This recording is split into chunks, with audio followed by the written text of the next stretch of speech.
سیاف د حکومت مرکچی پلاوي سره مخالفت د سولې بهیر ته زیان رسولی شي.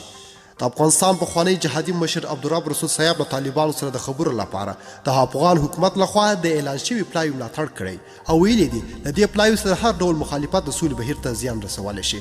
نوموړي یکشنبه په یو ویډیو پیغام کې ټینګار وکړ چې په دې پلاوي کې د ټولنې د ګڼو برخو استازي شامل دي او د ټول افغانستان استازیتوب کولی شي. ښاغلی صاحب همداراز د حکومت پر مرکچي پلاوي غږ وکړ چې یو موټی او په یوه خوله له طالبان سره خبرو ته کینی او باید غړي جلا دریځ ونه لري. نوموړي وویل افغانستان یو ملت دی، قضیه یې هم یوه قضیه ده او د هیواد راتلونکی هم ګډ دی، نو ځکه باید خبرو ته یو متحد پلاوي ولاړ شي. د افغانستان یو شمېر سیاستوالو نیوکه کړې ده چې د حکومت پلاوي ته په جوړښت کې کله له دوی سره مشوره نه ده شوې، خو پخواني جهادي مشر صاحب وایي هر هغه پلاوي چې طالبانو سره خبرې کې د افغانانو دریځ وړاندې کړي او د افغانستان د ملي ګټو دفاع وکړي د ټول افغانستان پلاوي دي.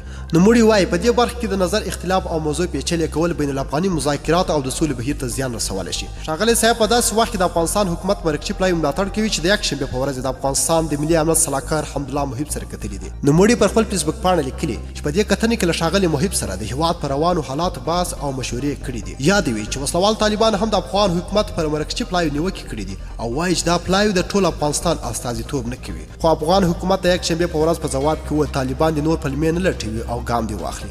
د افغان ولسمشر محمد اشرف غني سلاکار وحید عمر یکشنبه کابل کې خبریالانو ته وویل حکومت طالب پلاوي په اړه کومه نیوکه نه ده کړې، نو طالبان هم حق نه لري چې د حکومت پلاوي سره مخالفت وکړي. له دې وړاندې د امریکا د بهرنیو چارو وزیر مایک پمپیو او همداراز د افغان سولې لپاره د امریکا د بهرنیو چارو وزارت ځانګړي استازی زلمي خلیلزاد هم د افغان حکومت مرکچي پلاوي د اعلانېدو هرکلی کړی. افغان حکومت دوه ورځې وړاندې له طالبان سره مخامخ خبرو لپاره خپل 21 کسیزه پلاوي اعلان کړی چې مشري به د ملي امنیت پخوانی مشر معصوم ستانکزی کوي. د ویډیو له کتلو مې ډېر زیاته مینه او مننه.